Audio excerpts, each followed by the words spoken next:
muscles. You see the girl has been working out, something like it. Just kidding, it's only been a month, but I hope to get stronger in time. So yeah, anyways, this video is going to be about,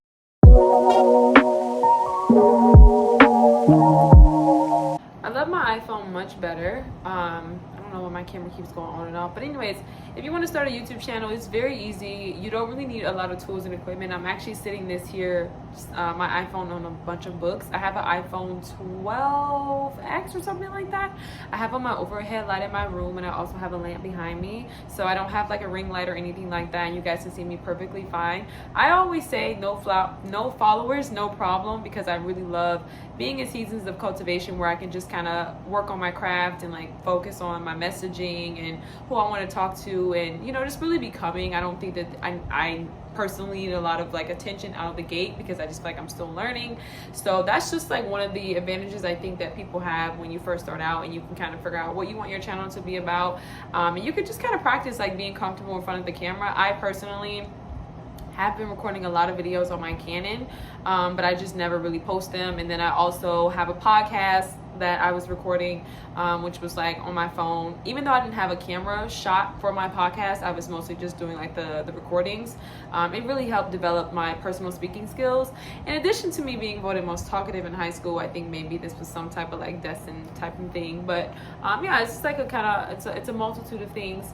But yeah, so if you want to start a YouTube channel, it's very easy. Just literally turn on your camera, turn it sideways, and figure out a way to prop your camera up, get some decent lighting. If you have like an iPhone that's not this one, I think you'll be fine. I feel like all of the cameras are pretty decent for the most part. It's very easy, and you don't really need an expensive camera. Like I said, I have this Canon that I don't even use. Like I've used it a few times for a couple shots, but I've never like actually used it. And honestly, I feel a lot more comfortable using my iPhone because it's so easy to kind of prop up and just get going. So honestly, if you want to start a YouTube channel, just go ahead and start, and understand that no followers, no problem is a real thing. You don't need a lot of followers because you don't really you're still learning like what you want your channel to be about.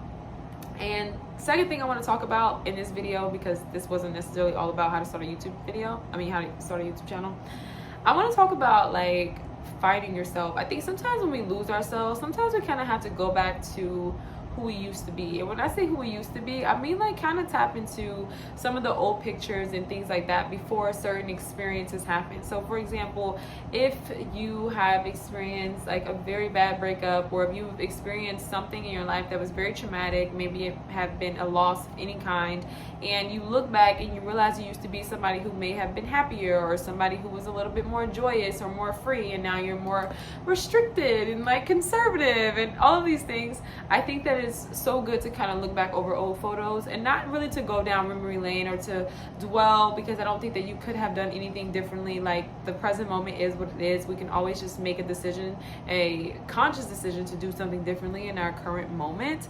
But I definitely feel like overall, like looking back at the past and kind of just like seeing where certain turning points were in your life and how you've changed, and really just kind of assessing the whole nine, I think is very helpful.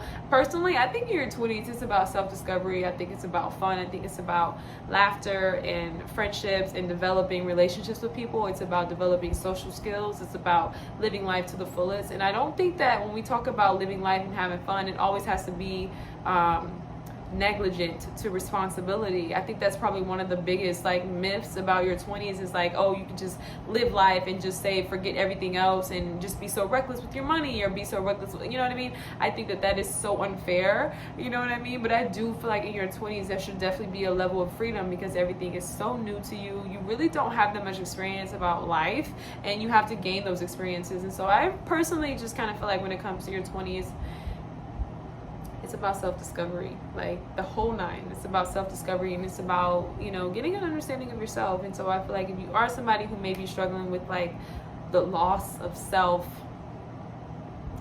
I think you lose yourself to find yourself. But at the end of the day, if you may be struggling with that, I definitely would say look back over some old photos of yourself, maybe before certain experiences have happened in your life, to just kind of like recollect.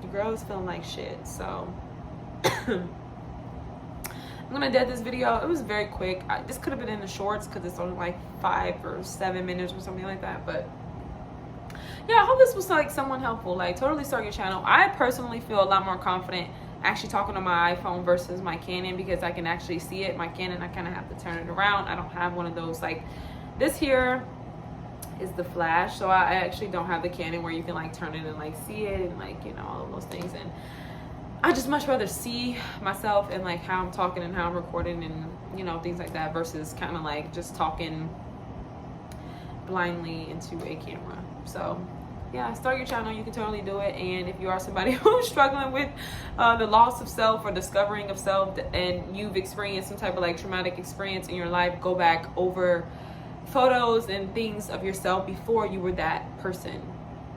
Does that make sense? Okay, cool. And I hope this was helpful. Like, this was definitely like a double-sided type video, but typically my videos may roll like that because I kind of just flow with the heart and things like that. So okay, I'm outie.